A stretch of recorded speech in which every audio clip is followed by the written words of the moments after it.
पति पत्नी रहते थे, तो पत्नी से पति का बहुत लगाव था और पत्नी भजन करने वाली थी और पति उद्दंड स्वभाव का था, पर उसका पत्नी से बहुत लगाव था। प्राय ऐसा होता भी है। तो पत्नी से उसने कहा कि मैं तुम्हें कभी छोड़ू नहीं, तुम हमें कभी ना छोड़ो। ऐसा हो सकता है कि हम कई जन्म साथ रहे। तो विद्वान थी, उसने कहा ऐसा कभी नहीं हो सकता, ये केवल इसी जन्म में है। तो उसने कहा मैं तुम्हें कभी नहीं छोड़ना चाहता। तो बोले एक उपाय है, आप भगवान का भजन करो और भगवान से मांगो, तो अगला जन्म भी भगवान दे देंगे और हमारा आपका संयोग करा देंगे। तो उसने कहा कैसे भगवान का भजन करें? तो उनका हमारे गुरुजी हैं, आएंगे हम आपको दीक्षा दिला देंगे। तो उनके गुरुजी जब समय पे आए तो उन्होंने दीक्षा के लिए कहा। तो गुरुजी ने कहा स्नान करके आओ। तो गांव के बाहर नदी थी, स्नान करने के लिए गए तो 4-6 मिल गए। तो कहाँ जा रहे हो? बोले आज गुरुजी आए दीक्षा ले आए। अरे यार कहाँ फंस रहे हो? तो वो ऐसे आ गया, उसने कहा हम दीक्षा नहीं लेंगे ऐसे। तो उनका देखो, हमने भी प्रार्थना भगवान से की है कि अगला जन्म कम से कम हमारा तुम्हारा साथ हो, और अगर तुम भजन करते तो हमारी बात भगवान सुन लेते, लेकिन तुम भजन नहीं कर रहे हो, इसलिए मुझे लग रहा है हमारा तुम्हारा साथ इसी जन्म तक है। उसने कोई ध्यान नहीं दिया। अब पत्नी थी तो ज्यादा, दोनों का जब शरीर छूटा तो पति के राग के कारण उसकी मुक्ति नहीं हुई और एक राजा की राजकुमारी बनी हो, पति के राग के कारण। और पत्नी भजनानंदी थी, तो उसके संकल्प के अनुसार वो अपने कर्मानुसार जड़ योनि हाथी की प्राप्त किया। पर उसी राजा के यहाँ, जहां बहुत से हाथी रहते थे, उनमें हाथी का बच्चा बनकर के वो आया। अब वो पशु था, तो उसको पूर्व जन्म में ऐसी पत्नी तपस्विनी मिली थी, तो उसके प्रताप से जब राजकुमारी को देखा तो उसको याद आ गया है तो मेरी पत्नी है। अब मिले कैसे, बतावे कैसे?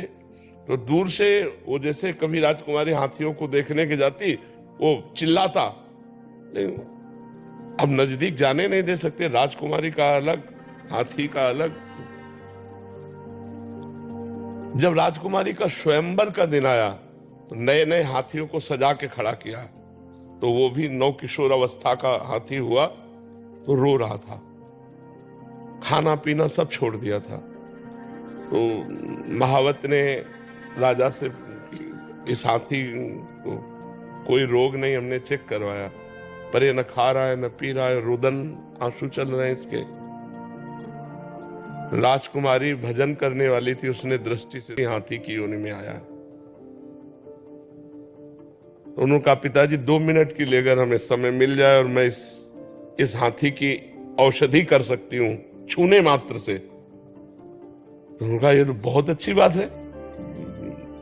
नजदीक गई और कान में कहा तू चिंता मत कर, जयमाला तेरे ही गले में डालूंगी, और सुन पीछे तूने भजन नहीं किया इसलिए हाथी की योनि प्राप्ति की। अब अगर तू मेरी बात मान ले, अब राम राम कृष्ण कृष्ण जप ले, तो अब हमारा तुम्हारा मिलन भगवान के यहाँ होगा, क्योंकि अब मैं चूकूंगी नहीं, अब तेरे में नहीं फंसूंगी। तेरे में फंसने के कारण मुझे राजकुमारी जन्म हुआ नहीं, मैं भगवान को प्राप्त हो जाती। हाथी बड़ा प्रसन्न हो गया। रानी जो राजकुमारी थी, बड़े बड़े राजकुमार आए थे, किसी को नहीं। तब सबने मजाक बना दिया कि राजकुमारी पागल हो गई। तब उसने कहा पागल नहीं हुई, अपने पूर्व जन्म की बात बताकर कहा मैं इसी हाथी के साथ रहूंगी। और वो हाथी को रोज भगवान की कथा सुनाती, भगवान का नाम कीर्तन सुनाती। जब हाथी मरा फिर उसका शरीर छूटा, दोनों भगवान के धाम को गए। तो इसके चरित्र से लगता है कि यदि हम दोनों काफी समय तक साथ रहना चाहें तो भगवान से पास करवाना पड़ेगा। भगवान से भजन कर, दोनों भजन करें और भगवान पास कर दे, तो हो सकता है कि 1-2 जन्म और साथ मिल जाए। हेले अपने सोचने से तो होगा, लेकिन इसलिए नाम जप करें, दोनों भजन करें, तो लंबे समय तक ऐसा हो सकता है कि भगवान कृपा करें। इस बार पति पत्नी रहा, अगली बार वो पत्नी बने, तुम पति बन जाए।